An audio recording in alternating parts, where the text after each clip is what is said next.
Welcome to the Down South Hunting Podcast. This is one of your hosts, Mike Higman. I got your other host, Adam Cruz here. Adam, how's it going, man? Man, I am just chilling at the house. What do you got, an issue trying to figure out who the host and the co-host is? That was the strangest host opening and we've other had. host. I mean, that's the two hosts, right? Man, I feel special. Yeah. That's the deal, man. We're partners, 50-50 in this. I was trying not to say that. I heard you went scouting this last weekend. How'd that go? It went really well. I actually went with someone from one of the listeners of the podcast, and that's not how Another we partner? kind of met. Another partner.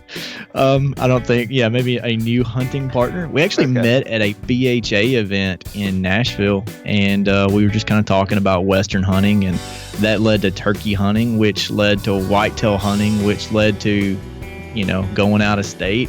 And me and this guy, we've kind of stayed in contact on Twitter.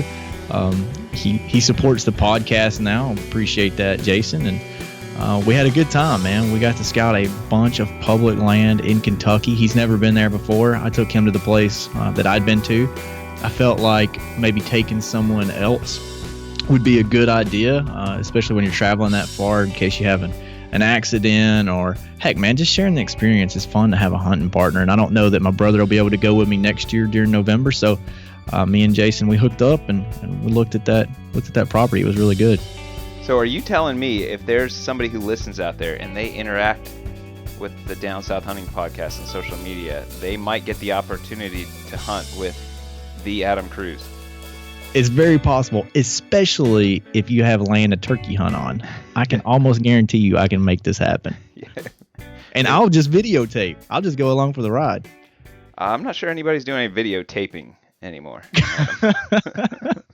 Video SDing, I don't know. I actually do have a pretty fine camera, so it doesn't have a tape off. Put it on the tape and you throw it in the VCR and distribute some videos. I do. I distribute some videos to all my buddies that wear those big trucker hats, Good time. So did you find anything cool? How'd the scouting trip go? You got like a couple spots for next season or what? Our main objective was to have like 4 or 5 stand locations marked on the GPS. And honestly, we came back with 0. But it's because there were so many questions around what we found. We found so much good sign, but we found so much hunter sign. So really, we're going to, now is the time to start putting the pieces together on the map, saying, where's access? How are these hunters accessing this area, say this bedding area? Where will the deer go if they push them? Trying to find some holes in this game, but we didn't find 5 tree stand locations, but we found more than 5 places, areas to hunt. We probably covered 30% of the WMA, which was over, we'll say it's over 4,000 acres. Give or take. Yeah, give or take 4,000 acres. so no one's narrowing down where I'm hunting next year. So walk me through what you guys were out there looking for and what you found and maybe like how you marked it, that kind of stuff. So one of the first things we were looking for is basically where we thought other hunters would go. So that was kind of one of the things on our map. Okay, do we think hunters will be attracted to this area? I've talked about it in other podcasts. Hunters are definitely attracted to saddles. Hunters are attracted to ag, but you have to have ag, for instance, to feed the deer. So one of the things that we looked at was access versus food versus cover. And so once we kind of put those pieces together, the main thing we were looking for was buck bedding areas and doe bedding areas, and trying to figure out when those bedding areas might have been used during whatever season it might have been in. So, it's easy to tell a bedding area right now. There was actually snow on the ground in Kentucky. So you could see, kind of where deer had been bedding in the late season. So for a late season game plan, probably got a good one next year, but rut and early season is going to be a little bit more tricky. So was there like a certain distance from the road you're trying to target as far as getting away from other hunters? Two categories. One was close to the road, maybe overlooked by other hunters, and the other was how far can we get away from the main trail away from other hunters. But no matter how far we went, there was hunter sign there. A matter of fact, the further we got away from the truck, the more hunter sign we found. So it's like people are willing to get out there and go. And I think that's a product of people, listening to podcasts and kind of getting into hunting the beast mode way, running gun style. Yeah. Cool. So you got plans to go back out there again? We might turkey hunt it. Jason and I might. That's a possibility. And I definitely will get back out there in the summertime. Okay. Yeah. Cool. So I actually got a little hunt planned this weekend. Me and some buddies from church, a couple of them have never hunted before. We're going to try to go do a public land hog hunt coming up here. I've got a friend who has the area figured out pretty well, and we're actually going to be doing some pushes for hogs. So I'm looking forward to that. It's a small game season, so no centerfire rifles, but you can have shotguns or rimfire like 22s or something like that. So should be pretty fun. So when you say a push, do you mean with dogs, or are y'all legitimately doing like a deer type of drive? That's the plan. Human deer drive. So human hog drive. Yeah, that's what. Yeah, I guess. Yeah, if we're pushing deer, we won't be shooting at them. So yeah. So I'm excited about that. Should be fun. Are you using a Bowie knife? Yeah. No, my bare hands. Bare hands, good. Yeah. Good. Spears? Yeah. Atlatl. Yeah. All right, we've pretty much run that joke out. Yeah, it's gone. Well, I'm just curious about what Hunting Gear Deals is doing for the podcast these days. They are a huge sponsor. Huge benefit. They are the biggest sponsor. As a matter of fact, I'm not even sure Chase the Mountain's even doing anything anymore. So, yeah, traffic's up, man. So I don't know how much that has to do with the podcast. I'm going to say 100%. So thank you, everybody who's been visiting the site. And I'm getting, sales are going through. So keep an eye out for all the deals right now. Summit tree stands. There's been a great climbing stand deal. It's getting to be clearance season. So just listed a bunch of ScentLock stuff. So all you John Eberhart fans, we got ScentLock stuff on sale. And turkey hunting stuff. I'm starting to list broadheads, decoys, calls, all that kind of stuff. So between the clearance stuff and the turkey stuff, even though deer season's over, now's the time to start buying stuff for next season. And if you shop for the whole year, you can stretch that budget out a whole lot longer. So appreciate everybody's support. Thank you for sending me deals. I've been getting some deals sent to me from some listeners lately, and I appreciate all the help I can get with that as well. So yeah, thanks. Hey, let's get to this interview. We're talking to Dale Radishak this week, right? We are. And this is one of these where we actually did the intro before the podcast, so we don't even know what kind of great stuff's coming up. So stay tuned for Dale Radishak.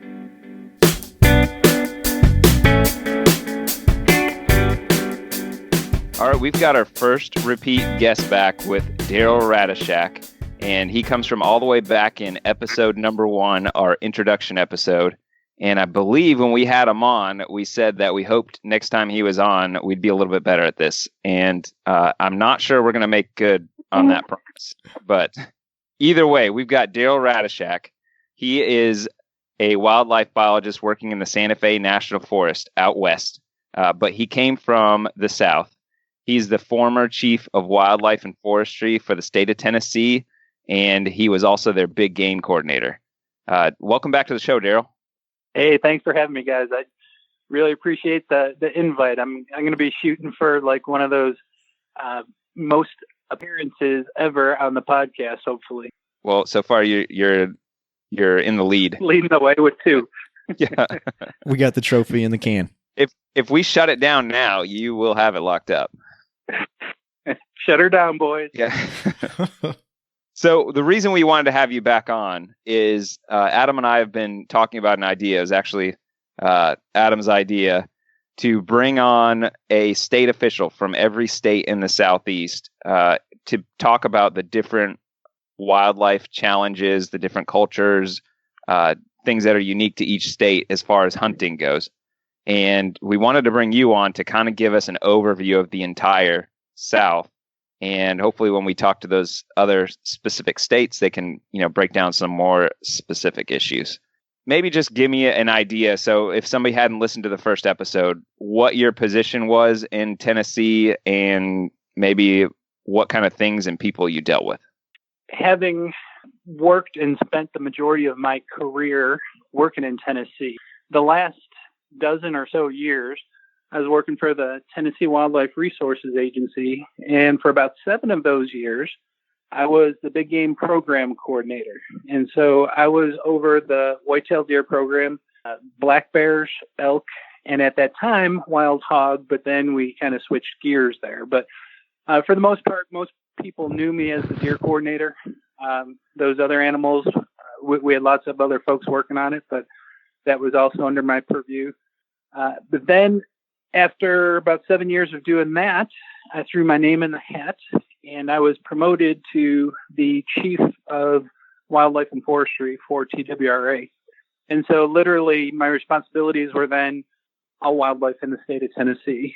Fortunately, we had a lot of awesome folks working for the agency. So we just let the folks run their programs, and I kind of oversaw all of that.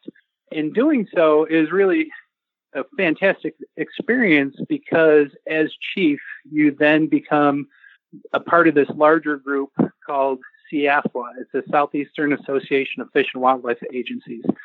And so participating in conferences and meetings all over the South to deal with issues that didn't just pertain to one state, but were more or less a regional or Southeastern issue was something I did for about 5 years. So I think I can give you a pretty good perspective of kind of what some of the big things were going on in the Southeast at that time. Let's start getting into some of the game issues. Obviously, being a Southern hunting podcast, the number one thing we talk about is a whitetail deer. Can you give us a summary of whitetail in the Southeast, what some of these state agencies are dealing with? There's definitely a couple of issues that float above all the others. And when it comes back when I was the deer coordinator, and this was throughout, I think I bumped up to the deer coordinator position 2004 until 2011. One of the things that we would talk about in these Southeastern meetings where all the state agencies would get together, at one point, we could not figure out how to kill enough deer. The Southeast is unlike many other places where some of the deer herds are kind of struggling. For a long time, the Southeast was, the deer populations were burgeoning. And so one of the big issues that we faced, and this was 5-10 years ago, was how to kill enough deer, how to liberalize the regulations.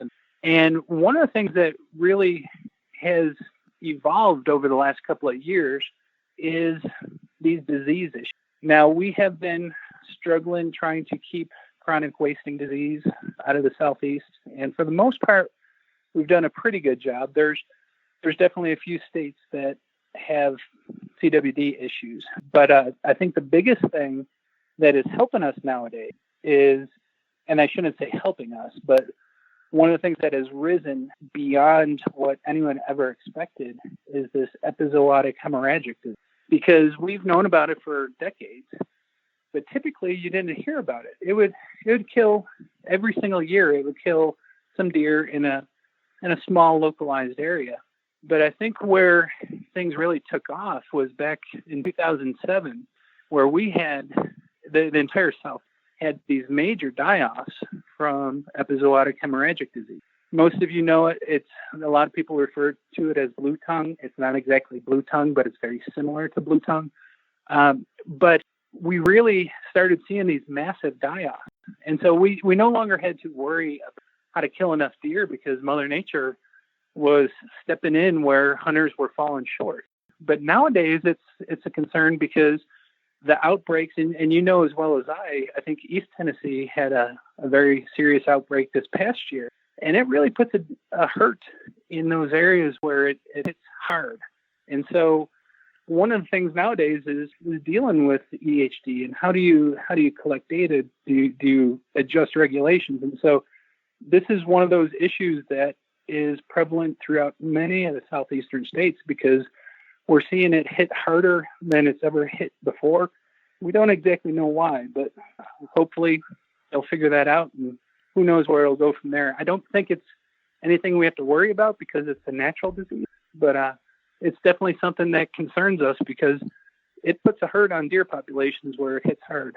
Has the state of Tennessee or any other southern state that you're aware of considered going to an earn a buck type of tag like what Wisconsin does, where you had to kill the doe first? Tennessee, as far as the state of Tennessee, there was never, and this is just drawn off my experience when I was the game coordinator in chief, there was never any areas, large enough areas where we really needed to go to that.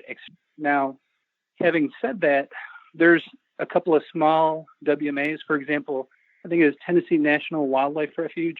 That was an area where they instituted an earn a buck. But I'll be the first to tell you, and this could be why Tennessee didn't go there.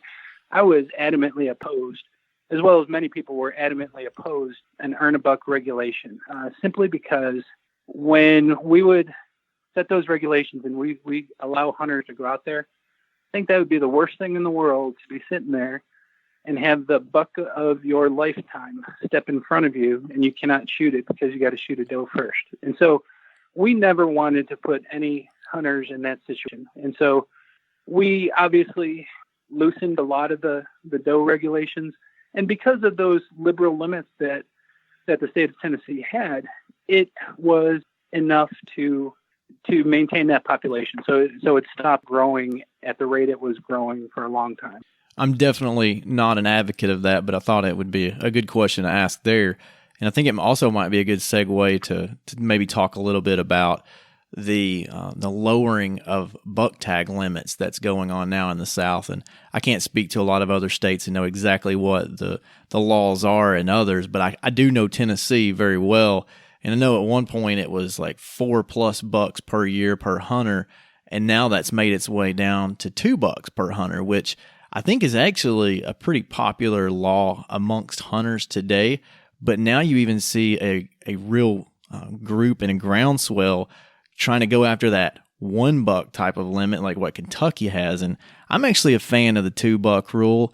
I would even be okay with 3, but 1 for me, in my opinion, I'm not a big fan of it. From a biologist standpoint, do you see any concerns of doing that or going that route? I think, oh boy, this is not going to be popular. But if I were a betting man, and this is one of the things that used to really aggravate me, is it appears that lots of states are going to that. And the reason, I shouldn't say it aggravated me, the thing was, we could not, as wildlife biologists, justify going to that. Because when you manage a deer herd, you manage it based on data. And so there were 2 primary things that we always went by. One was to set regulations that were in the best interest of the resource. So protect the resource first and foremost. Now, once that resource is protected and it's doing very well, then we would look after the interest of the hunters, and we would try to develop regulations that the majority of hunters want. So as resource first, then hunters' wishes second.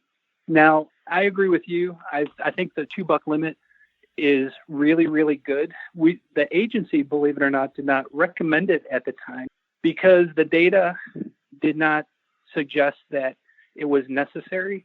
And there was also surveys done that said at the time, most of those hunters were happy with the $3 limit. And so now that it's $2, I'm all in favor of it. It appears that most hunters like that limit. But we definitely did not see anything in the data that suggested it needed to go there. But now that it's there, there's nothing wrong with it. The thing that concerns me most, though, is, like you mentioned, there is a squeaky wheel out there that is clamoring for more and more restrictions. And this is my personal opinion. It's not an agency type of thing, but I truly believe that regulations should be set for the hunters to make their own decisions. And so as long as that resource is protected, you should leave the regulations as liberal as possible and let the hunters decide how many deer they should kill, how many within the prescribed bag limits, or what size deer to kill. And so I think antler restrictions statewide are a terrible thing, and there's lots of data that says why. But if there's hunters out there that want to only shoot one buck, then after you shoot your first buck, quit hunting. But if it's not necessary to restrict other hunters, and it keeps more hunters in the woods. And yeah, it's one of those issues that you're never gonna make everybody happy, because as soon as you go down to a one buck limit, you know what they'll be asking for next is, let's move it out of the rut, or let's shorten the gun season. And so yeah, completely it's move just gun one of those season. things you got to draw the line in the sand. Hey, the data says this herd is really, really healthy. There's no use restricting hunters more. You're just taking away hunting opportunities.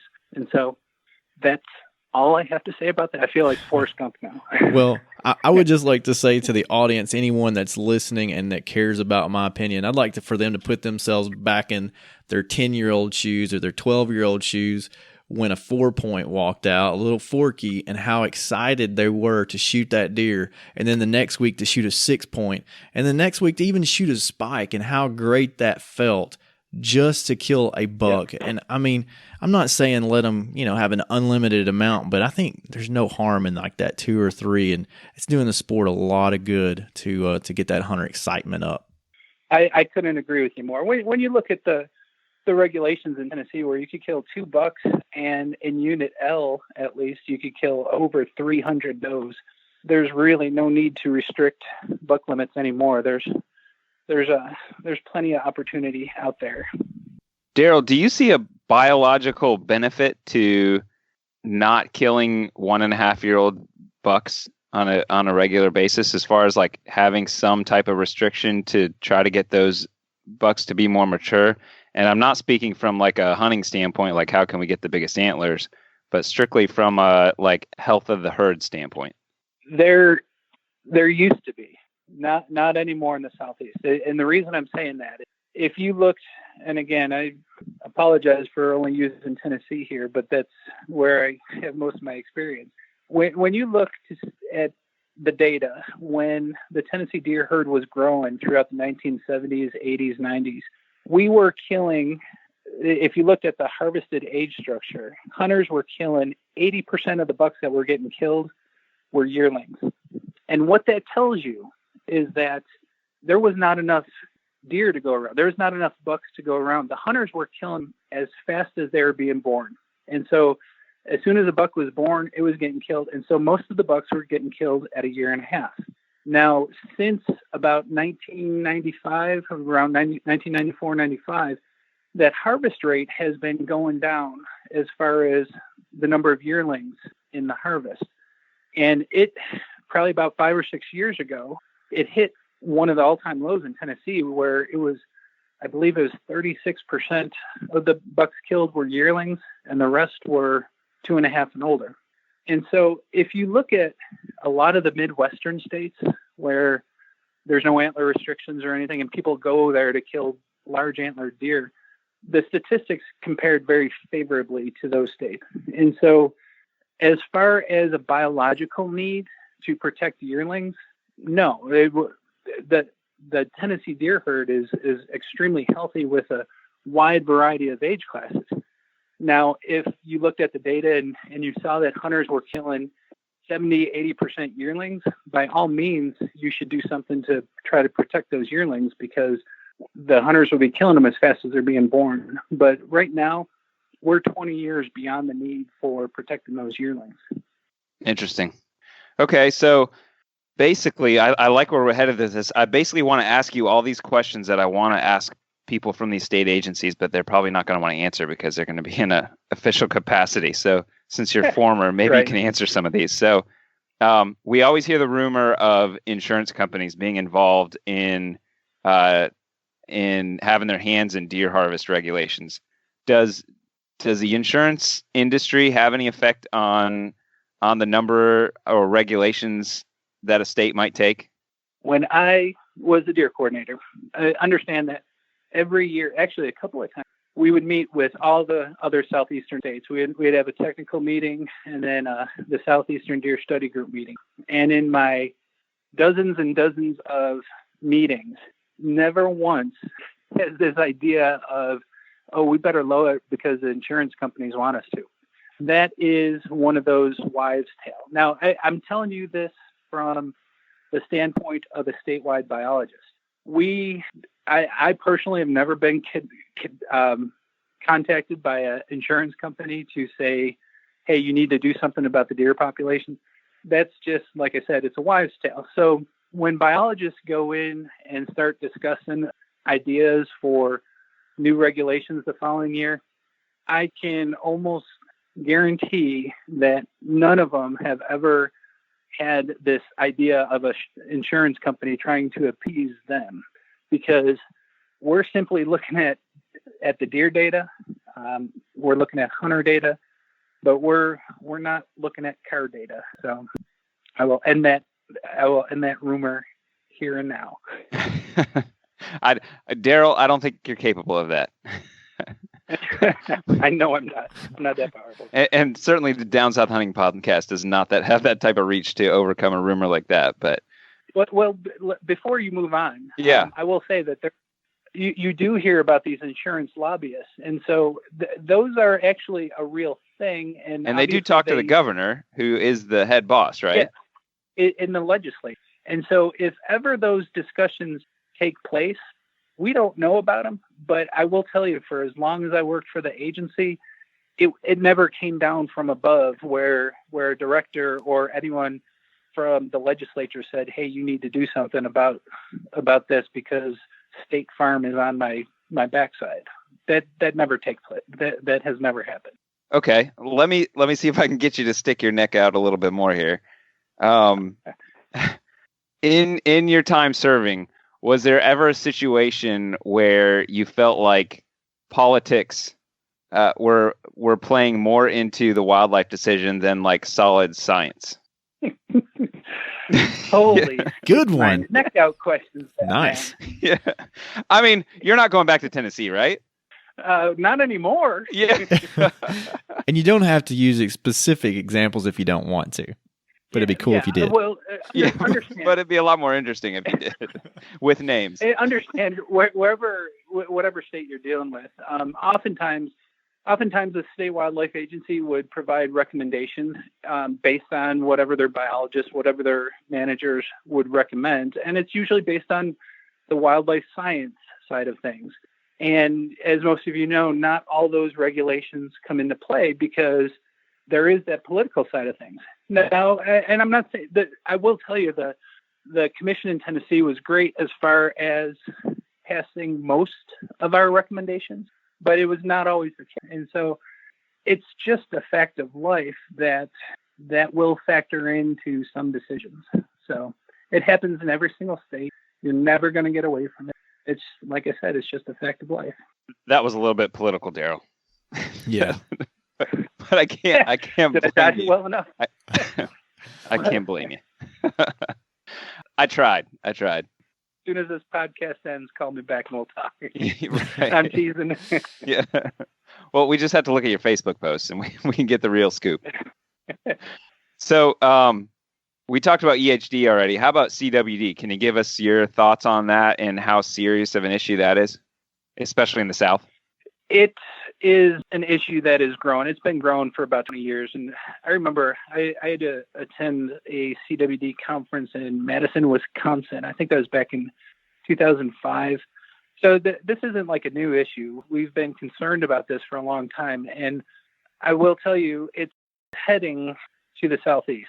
A couple of states, you look at Arkansas, they have it. Missouri, I think it is Arkansas. I don't want to misspeak here, but I know Missouri has definitely had. So it's creeping ever closer to being in the heart of the Southeast. Texas has a couple of cases now. And so I personally think over time, it's going to get here. I will tell you, one of the things that really helps the state of Tennessee, at least, is the fact that they do not allow deer farming. No one is allowed to fence in a deer and move it and transport it, unlike many other states, which do allow that. That is one of the best things, and that's probably what's going to keep Tennessee as the last bastion of hope to keep CWD out of there, is because when it moves across the landscape, if it's a natural spread, it moves really slow. But if a deer's in the back of a pickup truck or back of a trailer, it's moving at 70 miles an hour down a highway.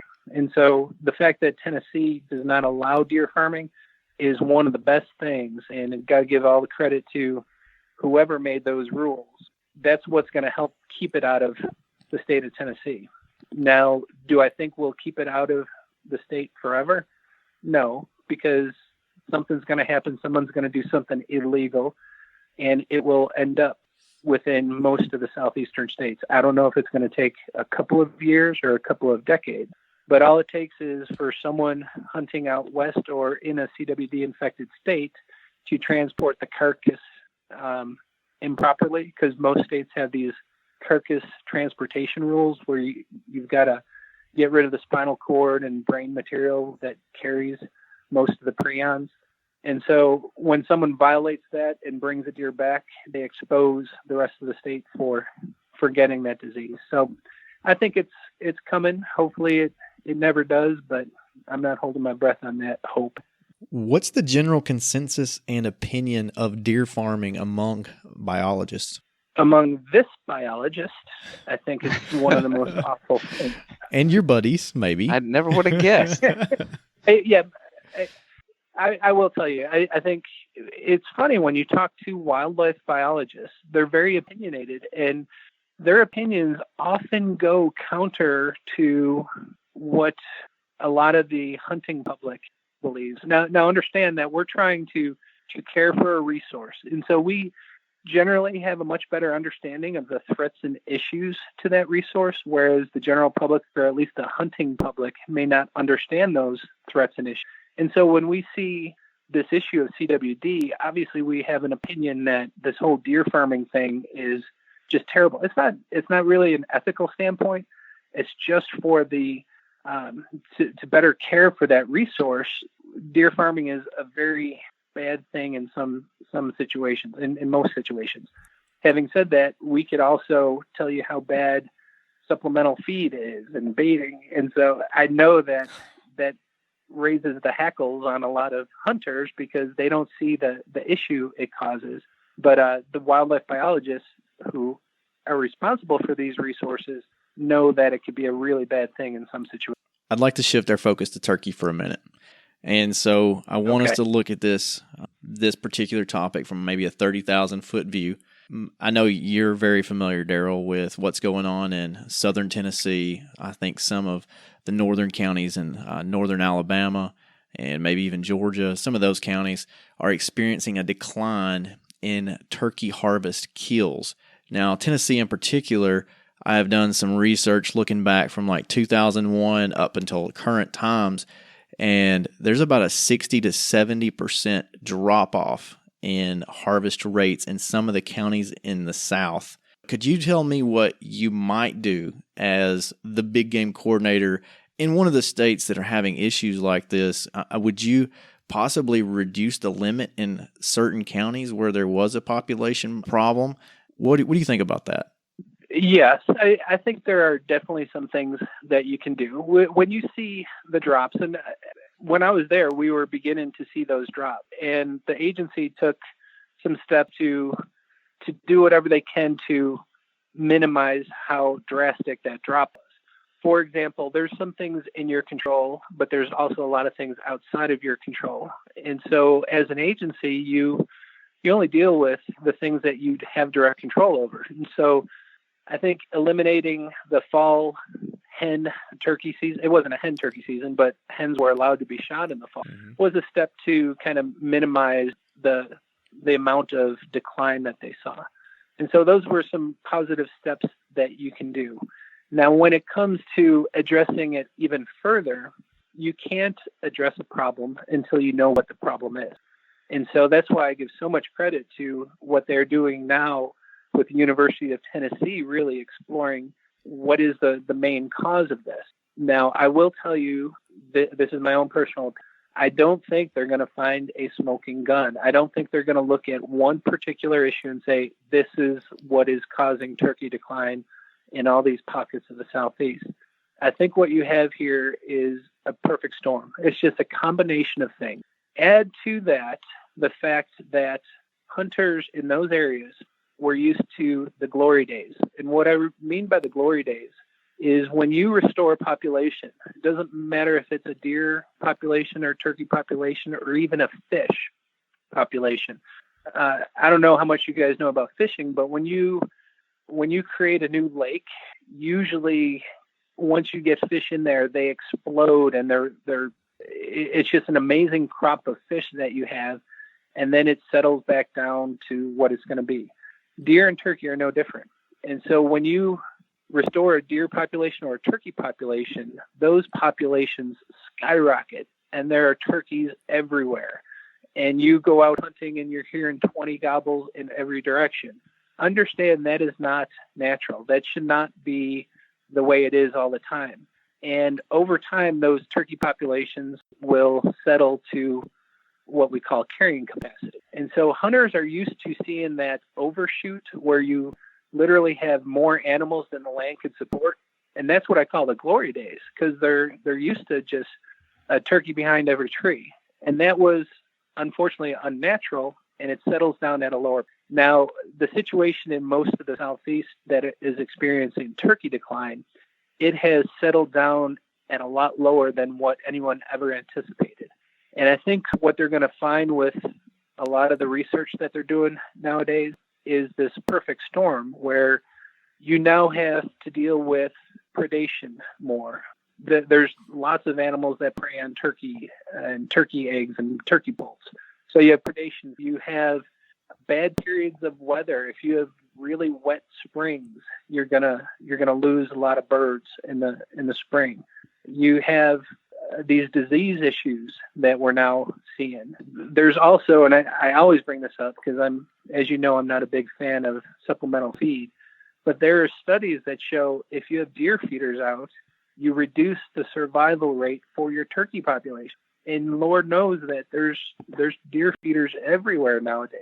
And they don't realize that they're not only not helping their deer, but they're actually could positively be hurting their turkey population. And so when all is said and done, I think there's going to be lots of things that will come out of this to say, hey, if you want to help your turkeys, here's a laundry list of things you should try to do. It's not going to be one thing and it's going to solve the problem. What can a landowner do to improve his habitat to bring and keep turkeys on his place? Oh, I love that question because it's very similar to the same question with deer. Unfortunately, with magazines, television, I shouldn't say podcasts, but a lot of information out there. Hunters are always idea of food plots and put in food plots. A food plot is not habitat. And the thing that deer and turkey love is great habitat. And one thing that is readily found in really, really good turkey habitat and deer habitat is adequate cover, because not only will it provide additional food, because when you get the thick tangled briars and brambles, you're actually putting a ton of forage and food on the ground for those animals, but it gives them a place, for example, if you're a turkey, to nest. And if you have an area, if you're a landowner and you have just hardwoods and a bean plot, and that's all you have no nesting cover.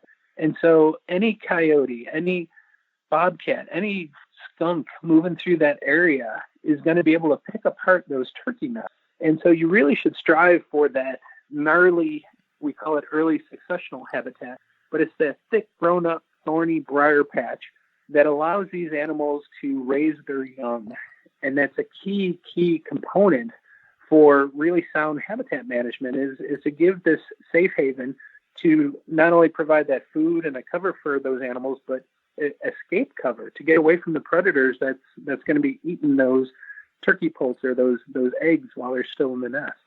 You know, not too long ago, the place that I hunt, and I sent you a couple of aerial photos of the place I'm hunting now, my old family farm, but around that family farm, it was surrounded by clear cuts for, I don't know, I mean, it went all the way into another county. It was just clear cut, hardwoods, tons of cover, especially with clear cuts for the turkeys. And as a kid growing up, I really didn't understand why the turkeys would run to that. But once a farmer, he actually purchased that property and he made it into cattle pasture.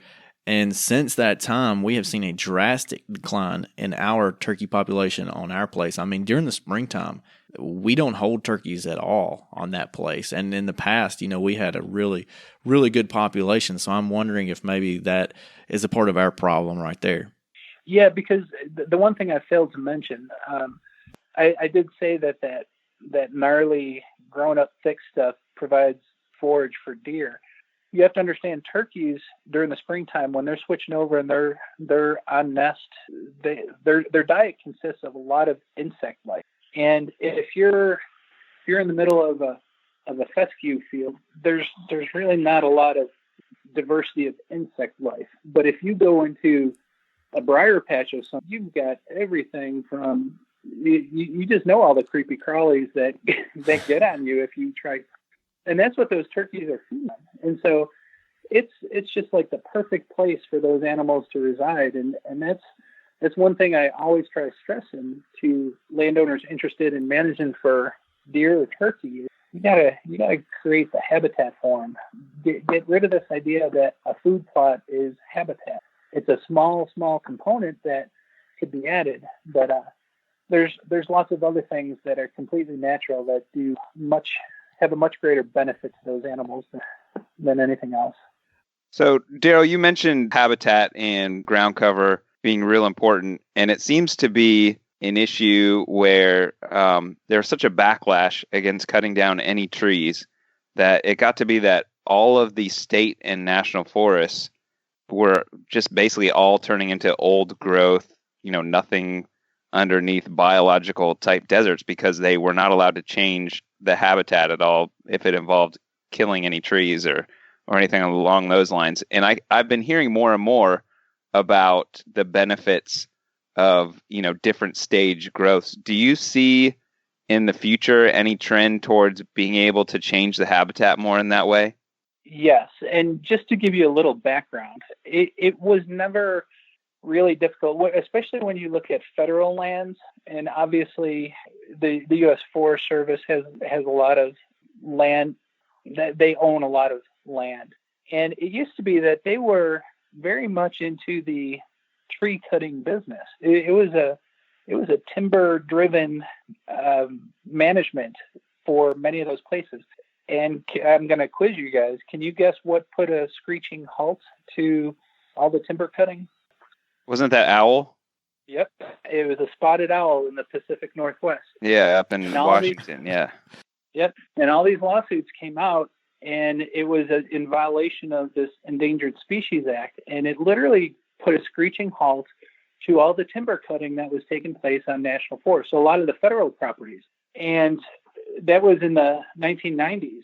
And it hasn't geared back up again because now the whole process in which you do any habitat modification, it's crazy. That's kind of what I deal with nowadays. It just takes forever to jump through all the hoops in order to do habitat management on a lot of these places.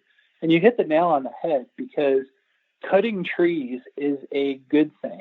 I don't know if you guys have looked at it, but there was something on the Alabama Talk Forum just the other day about some research that Marcus Lashley was doing down at MSU Deer Lab, where he was actually looking when a tree is cut.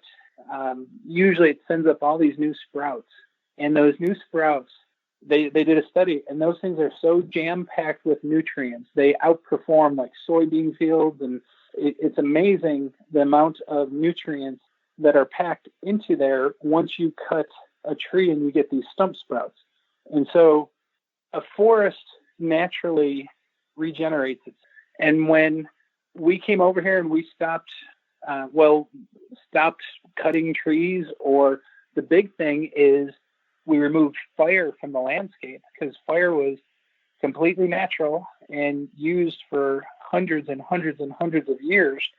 Now we've created these conditions that are much, much different than what the animals are used to. And so cutting trees and clearing forests, I'm not suggesting clear cuts, but by all means, we should not be a carpet of mature forest out there. That's probably one of the least productive type of habitats you could ask for. I'd love to see some clear cuts on some of our public lands here. I think part of the issue is 75 years ago, they did clear cut it, and they planted all these pines in rows and, very efficiently.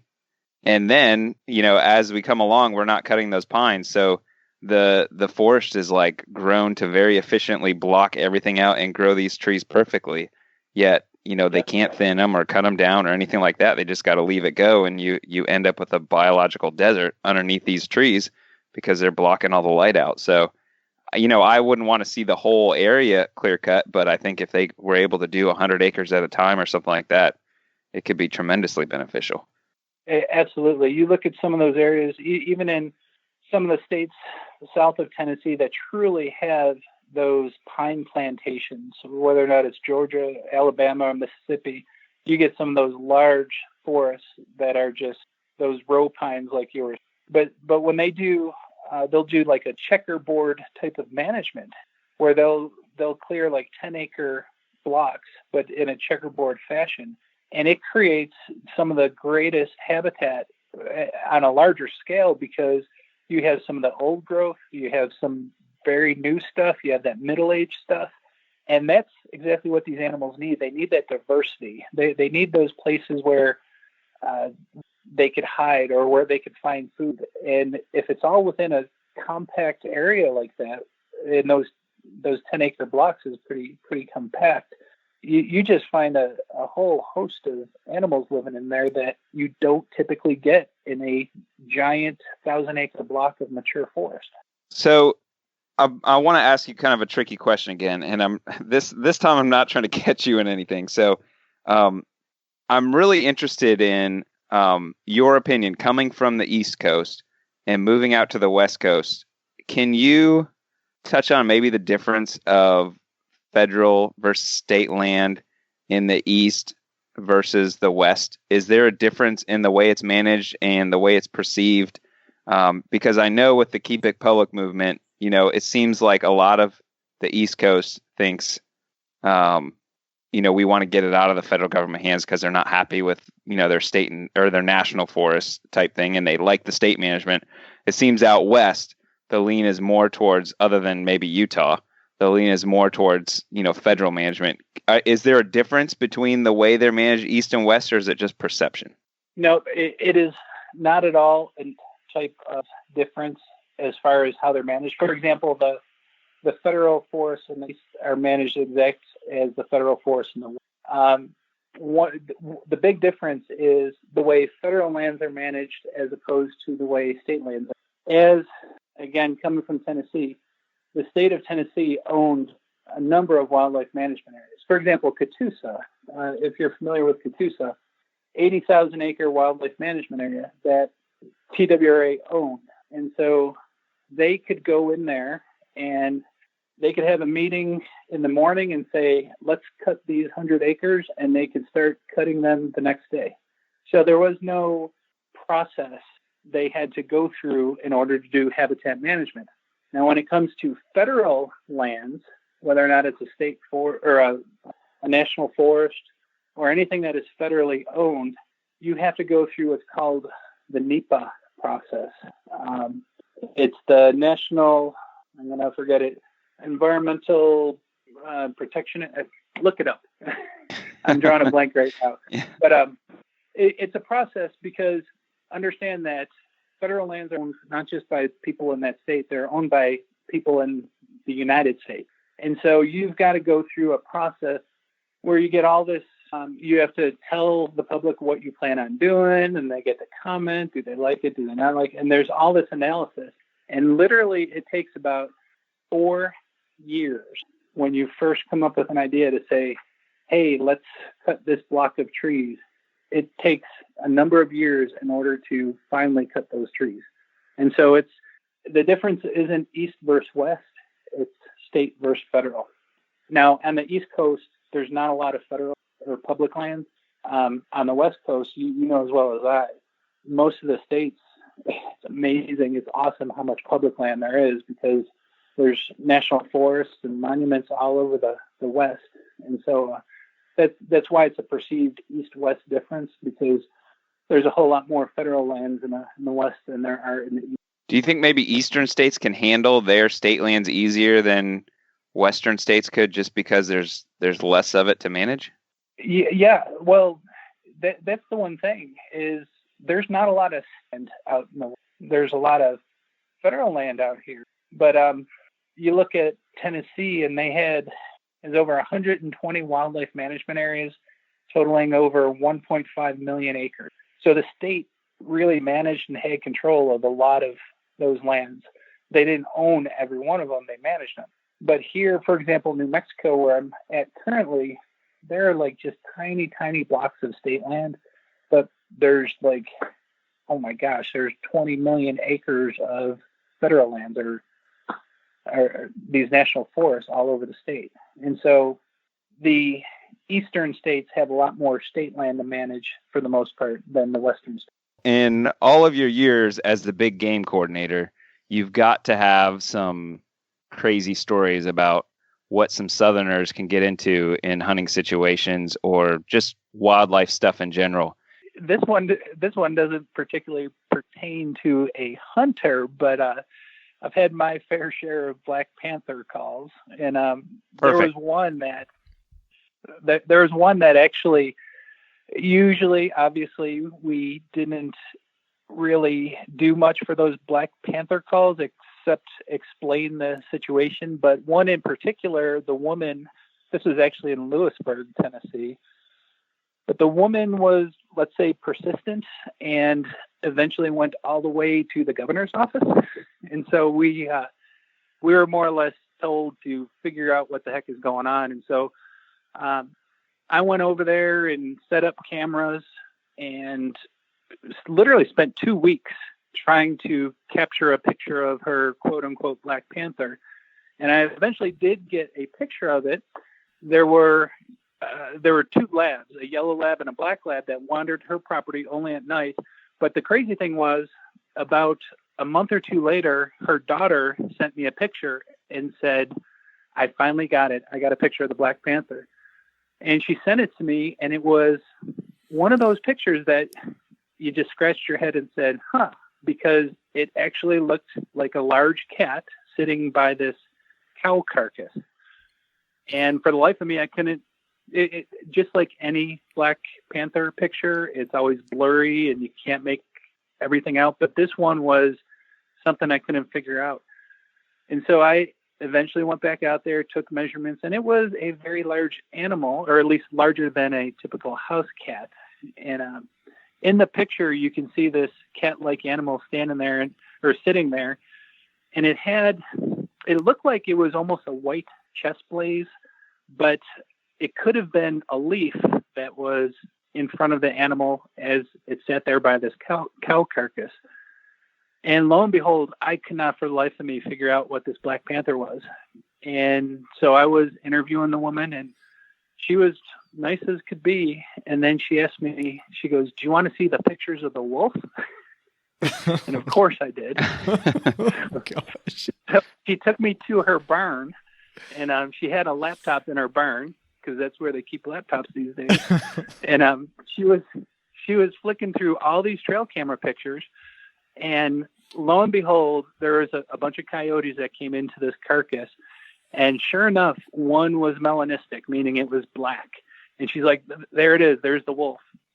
And so the whole time I'm flicking through trying to get a better view of this black or melanistic coyote. And finally, on the very last picture, the coyote turned, and sure enough, there was a big chest blaze, a big white chest blaze on his chest. And so I finally showed her how the two chest blazes lined up. So it wasn't a Black Panther we were looking at in the picture, but it was a blurry picture of that melanistic coyote. But that's 2 weeks of my life that I can never get back. That is. So for all our Tennessee resident listeners, that is your tax dollars hard at work. Daryl, for the big game coordinator. Can you go ahead and confirm or deny the fact that there's Black Panthers in Tennessee?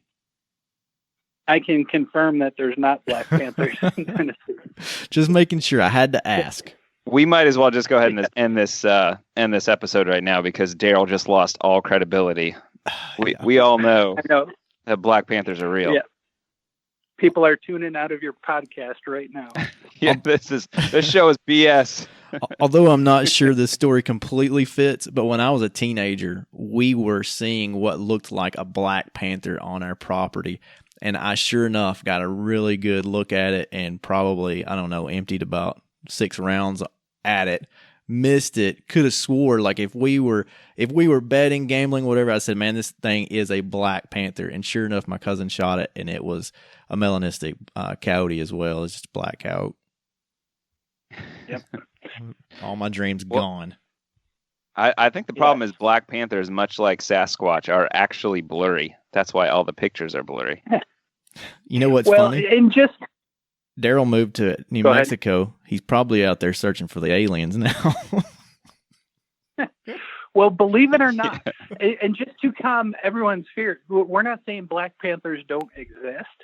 Black Panthers just don't exist in North America, because what a Black Panther is a melanistic or black version of a jaguar or a leopard, which are not in North America. We do have jaguars in Central America and South America, but none of them that wander up this way, or at least towards the Mexican-United States border, none of those are black. So, next thing Daryl's going to try to tell us that chupacabras don't live in the Southeast either. Well, seeing as he is the big game coordinator, I think it's proper to ask now, did you guys not stock rattlesnakes in the state of Tennessee? Because I'm pretty sure you did. Rattlesnakes are not big game, so I cannot answer that. No, they're big in my yard. No rattlesnakes, no cougars, no. It's all on record of things that we have stocked at least in the state of Tennessee that I know about. So we have stocked elk and fishers in Catoosa, but pretty much everything that the agency does is wide open for public record. So there is no conspiracy undercover release events that are going on out there. So that I could talk about. Yeah, right. that have not been declassified yet. Redact. And I shouldn't have said that because, in all honesty, I shouldn't have said that because oftentimes folks that work for whatever agency, whether or not it's federal or state, they get these conspiracy theory questions all the time, and occasionally they joke around.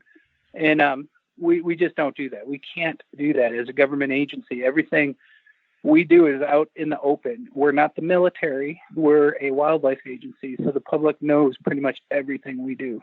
All right, so before we wrap up, I want to touch on a couple other game species. What are your thoughts on coyotes, as far as them being natural to the South? And is there anything that we can do to manage them or get rid of them, or is it just something we got to learn to deal with? You know why you guys have coyotes? Now, they're not natural. They typically were not found in the Southeast. Do you know why? There were other predators here in the Southeast, namely cougars and wolves. And when those animals were here, like before the 1800s, they kept coyotes at bay. And so coyotes were more or less a Midwestern and a Southwestern species. And once man, in his infinite wisdom, killed out all the cougars and wolves in the Southeast, coyotes began making their way over here because they didn't have anything keeping them back. And so I won't go as far as saying bring back the cougars and wolves as much as I'd like that. That's not feasible in the Southeast these days. It's something you're just going to have to learn to live with. You're never going to get rid of them, just like you're never going to get rid of wild hogs. But you can, if you're a private property owner or landowner, you can deal with those animals really well. You can learn how to trap them, but it's nothing that is ruin your hunting. You just have to adapt and manage in different ways to accommodate whatever your management goals. Do you think coyote could be part of the problem with the turkey decline? Not as much as some people would like to believe. Coyotes are low on the totem pole when it comes to turkey predation. Reason I say that, think about your household cat and dog. If you have a cat or dog outside, which one tends to bring back the dead birds? It's your cat. Cats are designed to be much better hunters of birds. And so a bobcat could probably be a better predator for turkey poults, young turkey poults. Adult turkeys, they don't have to worry about either one of those because they just fly away. Turkeys are most susceptible when they're young poults. They're spending a lot of time on the ground feeding. They're fresh off the nest, so they sometimes sleep on the ground. That's when they're most at risk. But as soon as you get to be an adult turkey, you fly up in a tree and you don't get preyed upon too much.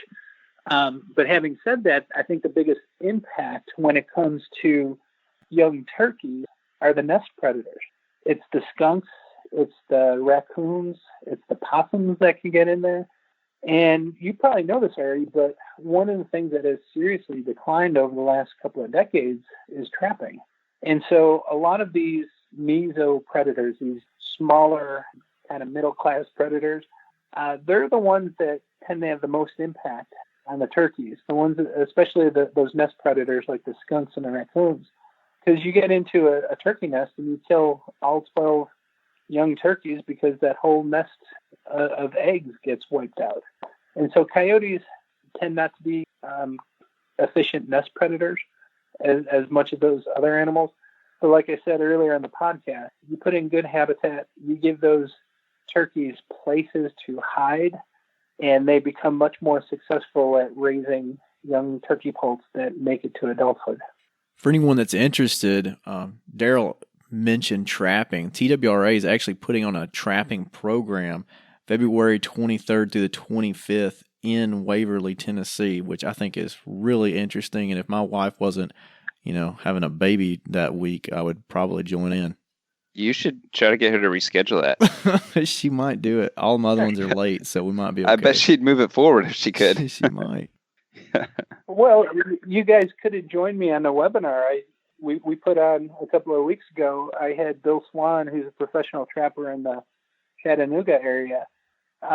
Bill and myself did a little online class about predator management. I taught the biology of predators, and Bill was the one that taught about the trapping. I've never trapped before, but it was one of those introductory classes that was just really, I learned more than anyone about how to get into it, and it is so very interesting. And even the students that were involved said, man, I feel like I could go out there and start trapping successfully right away. So anyway, there's different options out there. If you want to get into it, you could find some really good sources of information. Well, since the topic came up, can you tell us how your seminars work?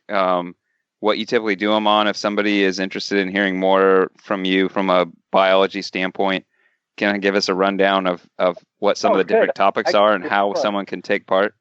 Thank you, sir. I get to do a plug.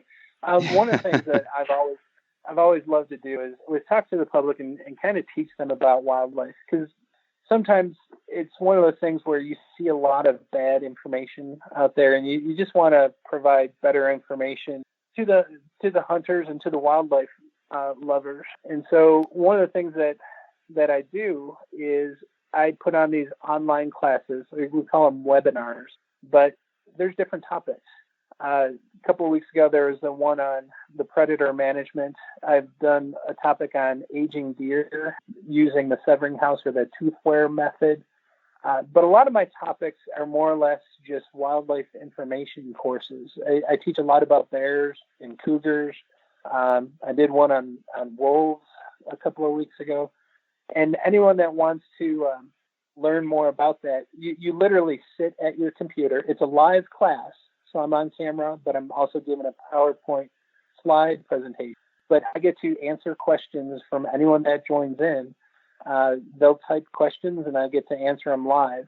And if you want to find more about that, there's a Facebook page I made. It's called Wildlife for You. And if you just look that up on Facebook, it has a a number of the classes I put on, and anytime there's a new class offered, you can register through there.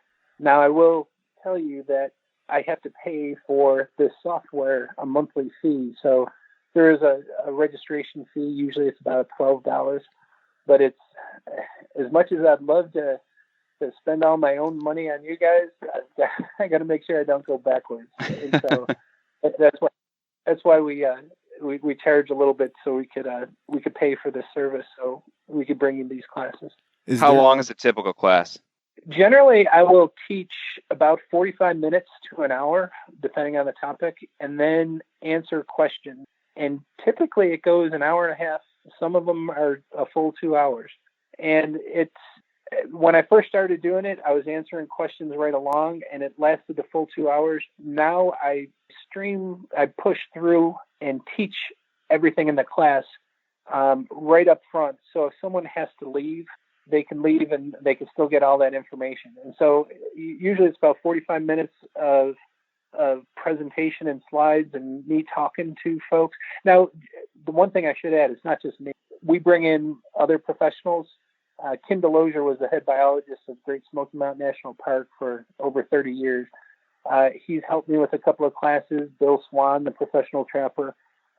We bring in experts in the field to talk about whatever topic, but it will go sometimes an hour and a half, 2 hours. So you definitely won't leave disappointed because you can have all your questions answered. And that's the purpose. If you read a magazine article and you don't understand anything, you're left not understanding it. And so we do these live classes online so people can ask questions and get a much better understanding of that topic before the night's over.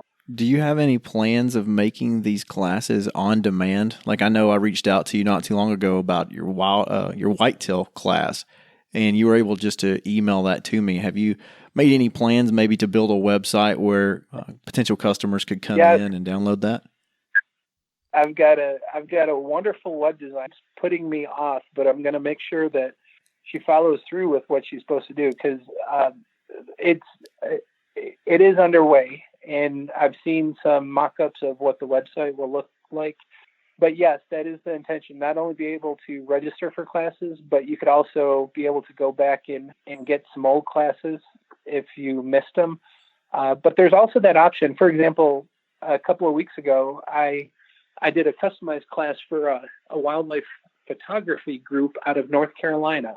They wanted to get a lesson on black bear hibernation. And so I just did a specific class for that group, and that went over really well. They had like 30 or 40 members join in, and we spent the night learning about black bear hibernation because they wanted, I don't know why they picked that time. It was pretty interesting.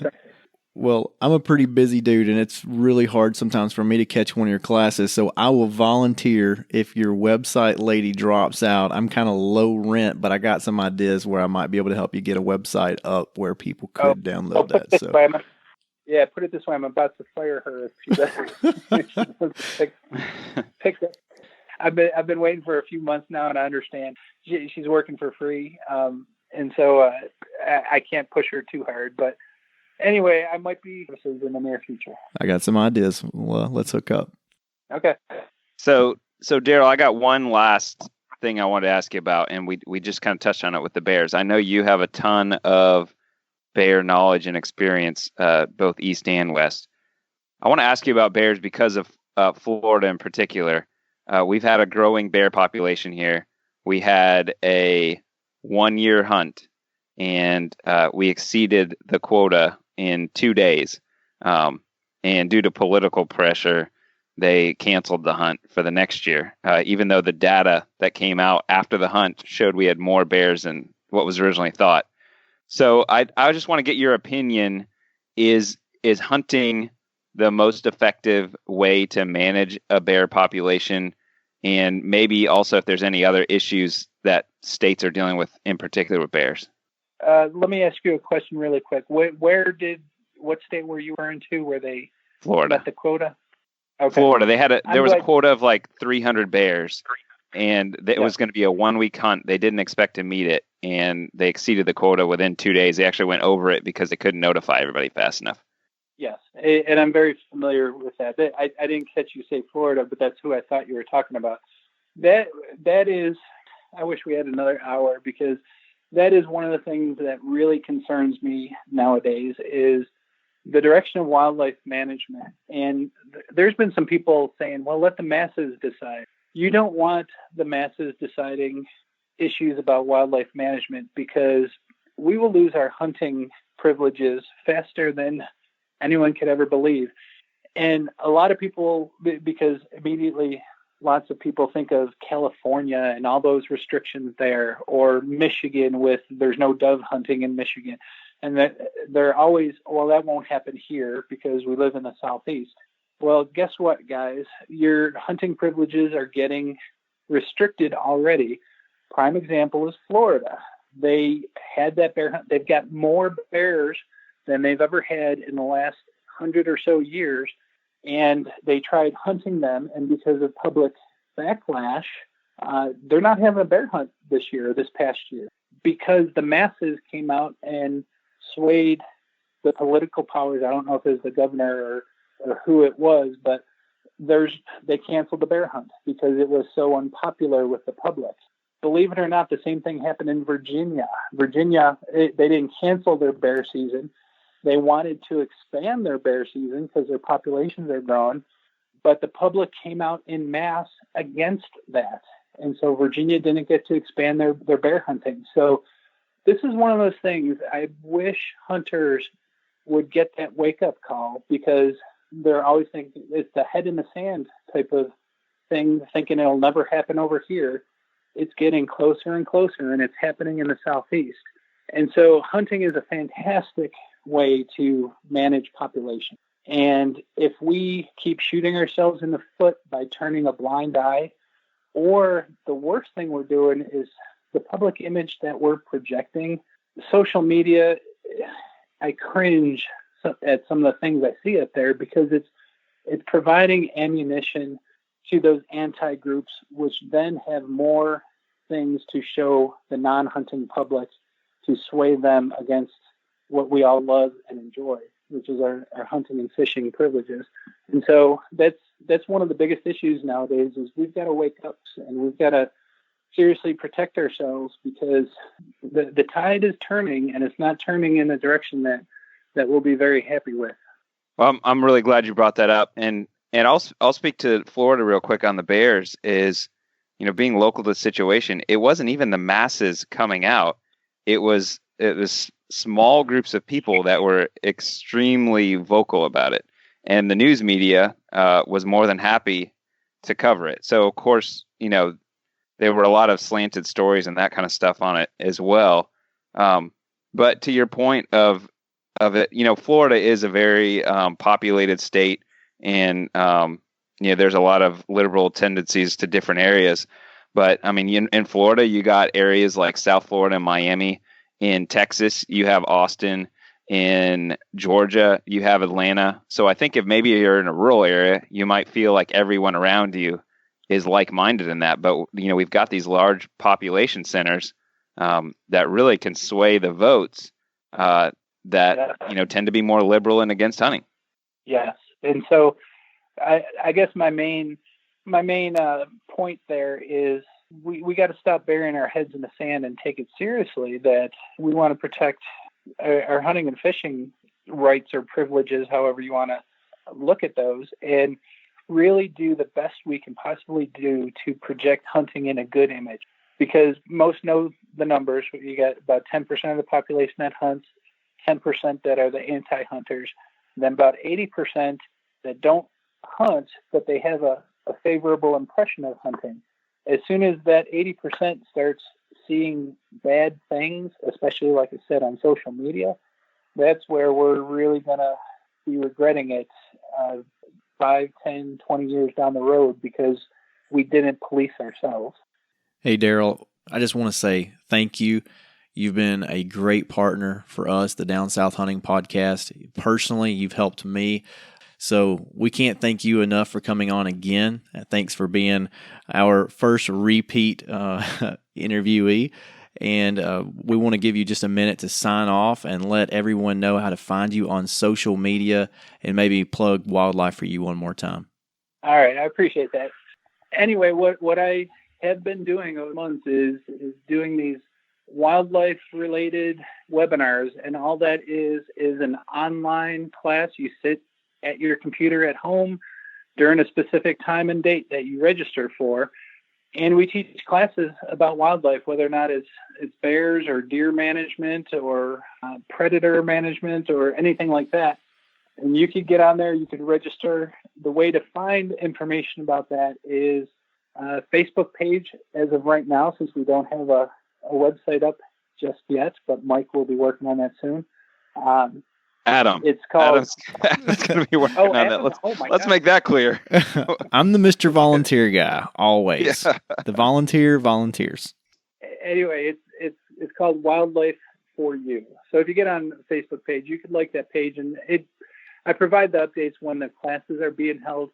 Now, I will tell you, because I talk about wildlife in general, this is not a hunting website. This is a wildlife website. And so I will tell you, one of my biggest following are these retired age New Jersey cat ladies, women that love wildlife. They love putting out bird feeders. And to be honest with you, hunters and fishermen are usually very knowledgeable about wildlife, but the general public is not. In fact, that's why I started this whole page, is because the person next door who works a 9-to-5 job at whatever grocery store or wherever they work, they love wildlife, but they don't know anything about them. And that's why I kind of started doing these wildlife webinars, is to teach the folks in the general public what you should and shouldn't do around wildlife, because their actions truly do have an impact on wildlife. And so if you go there, don't think it's a hunting page at all. It's dedicated to wildlife. And so there's people from all walks of life that sit in on these classes.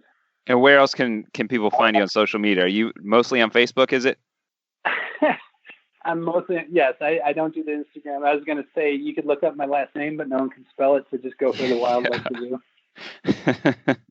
That's a good all right. point. That sounds great. I can't even. Every time I go to make notes on your name, I put Daryl Rat. That's it, and then I know who I'm looking for. Right before we started this, I saw someone ask me a question on Facebook, and they said, "Oh, Daryl Rattlesnake." So. Oh, that's perfect. That's great. Well, thanks so much for coming back on with us, Daryl. I really enjoyed it. I enjoyed grilling you on this stuff. Yeah, you made sure I can't come back to the Southeast now. I appreciate that. You're very welcome. we know you don't really want to anyway. You love the West, so you're welcome for that. My wife just walked in and she just gave me the evil eye. So. Perfect timing. That means it's time to go. We're out down south. Out down south.